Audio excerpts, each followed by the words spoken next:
Member Azad Kashmir से खबर देंगे। आइए मुलाहजा करें प्रोग्राम गपशप में सियासी सूरत हाल। मेज़बान चौधरी जमील शफी, मेहमान शख्सियत Mohammad Sajjad Mirza, general secretary Kashmir press club member. बिस्मिल्लाहिर्रहमानिर्रहीम। मैं आपका मेज़बान चौधरी जमील शफी अपने प्रोग्राम गपशप के साथ आपके खिदमत में हाज़िर हूँ। आज हमारे साथ मेहमान शख्सियत हैं सज्जाद मिर्ज़ा साहब, सीनियर सहाफ़ी हैं, secretary general Kashmir press club member. अभी जो करंट इशू है वो यही है कि मुस्लिम लीग नून ने एक बड़ा जलसा किया है इधर मेंबर में, और जिसमें साबिक़ मेंबर कश्मीर कौंसल राजा बाबर अली ज़ुल्करनैन ने मुस्लिम लीग नून में शमूलियत और चौधरी तारफ़ फ़ारूक़ की हमायत का ऐलान किया। इस वाले से जानते हैं कि सज्जाद मिर्ज़ा साहब की क्या राय है कि इससे चौधरी तारफ़ फ़ारूक़ की सियासत पे और मुस्लिम लीग नून की ये तीनों हल्कों में क्या असर पड़ेगा। जनाब सज्जाद साहब। शुक्रिया। जमील साहब, वैसे तो राजा अली ज़ुल्करनैन एक बड़े बाप का बेटा है, लेकिन बाप और बेटे की सियासत में बड़ा फ़र्क है।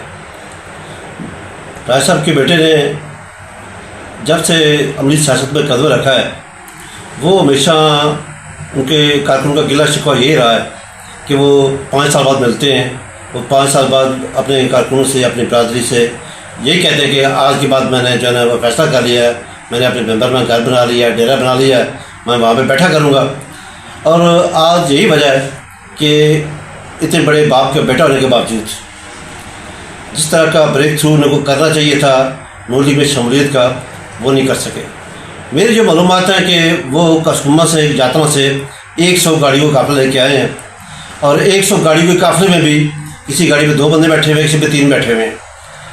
2-3 वैन थी जिसमें 5-7 बंदे बैठे हुए थे। इस तरह का ये काफ़िला बना है, 400-500 अफराद को वो वहाँ से लेके आए हैं। और मैं समझता हूँ कि उनके जिस तरह उनका नाम था, उनके वालिद साहब का नाम था, और ये बड़ा प्रोग्राम होना चाहिए था। आम तौर भी यही है कि ये प्रोग्राम जिस तरह 2 बड़ी शख्सियात ने मिलकर किया है, ये प्रोग्राम एक बारकी में नहीं होना चाहिए था। ये उनकी पावर शो का मौका था। मरकज़ के लीडर आए हुए थे, अमीर मकाम साहब नून लीग के मरकज़ी रहनुमा हैं, वो आए हुए थे। ये प्रोग्राम खुले मैदान में होता तो पता चलता उनकी हाज़िरी कितनी है। लेकिन सियासत जो पंडाल था वो तो अंदर और बाहर से अवाम तो बहुत ज़्यादा नज़र आ रहे थे, उस पर आप क्या कहते हैं? अवाम, देखिए, अवाम की सूरत ये है कि अवाम खाने पे, हर खाने पे पहुंच जाती है।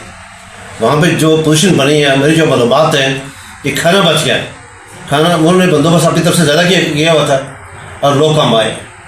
और ये ऐसे मौक़ों पे लोग चलते फिरते रहते हैं, जिनको पता चलता है वहाँ पे खाना मौजूद है, बाहर से भी लोग आ जाते हैं। लेकिन इसके बावजूद मैं समझता हूँ कि जो मुस्लिम लीग नून के शान प्रोग्राम होना चाहिए था, या इस्तकबाल होना चाहिए था राजा अली ज़ुल्करनैन का, या उसको जितने बंदे लेके आने चाहिए थे वो बंदे वो लेके नहीं आ सके।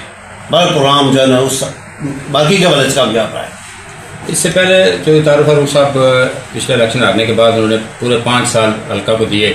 पोजीशन उनकी पहले भी मजबूत थी। अली ज़ुल्करनैन साहब के आने से एक राजपूत बरादरी का जो वोट बैंक है उनको मिलेगा। उस हवाले से आप क्या देखते हैं कि ये जो तारफ़ फ़ारूक़ साहब का इलेक्शन है, इसमें उनको कितनी आसानी मज़ीद मिलेगी?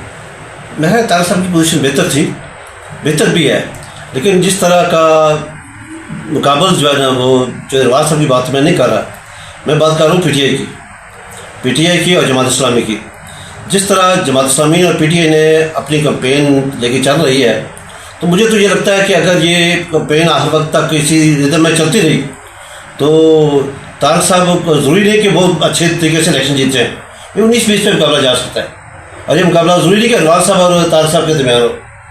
ये मुकाबला पीटीआई और उसके दरमियान भी हो सकता है, तारक साहब के दरमियान भी हो सकता है। पीटीआई को तो उन्होंने रजिस्टर्ड नहीं किया और कोई बल्ले का निशान भी नहीं मिलेगा, उनको मुश्किलात का सामना है। लेकिन आसिफ महमूद अच्छे जो है उम्मीदवार के तौर पर उभरे हैं। अनवर उल हक साहब साबिक़ वज़ीर-ए-आज़म हैं, उन्होंने 3-4 प्रोग्राम यहाँ पे किए हैं हल्के में, और वो उनके प्रोग्राम तकरीबन ठीक ही थे। तो अगर वो इसी तरह मुस्तकिल मिजाजी के साथ हल्के में मौजूद रहें तो मुकाबला 2 बड़ी शख्सियात में मुझे नज़र आता है। आप इसको देखें, अनवर साहब का जो है वो आप किस तरह कहते हैं कि वो आसिफ साहब से भी पीछे हो सकते हैं? बिल्कुल बात ये ठीक है, आम तौर भी यही है।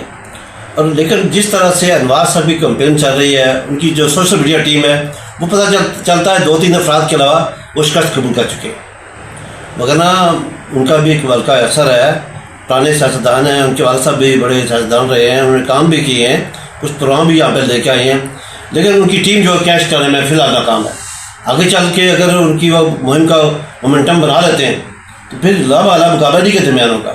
لیکن میں سمجھتا ہوں کہ اگر ایک سر دس فی الوقت جو ہے نا انوار صاحب فیلڈ میں اس طرح نظر نہیں آ رہے, اور اس کی بڑی وجہ پتہ نہیں وہ کیا سوچ رہے ہیں, شاید ان کے ذہن میں یہ ہے کہ الیکشن نہیں ہو رہے, اس لیے شاید نہیں فیلڈ میں آ رہے. بہت بہت شکریہ سیاح صاحب. آج کا پروگرام اختتام پذیر ہوتا ہے. اگلے پروگرام میں دوبارہ ناظرین آپ کے خدمت میں حاضر ہوں گے.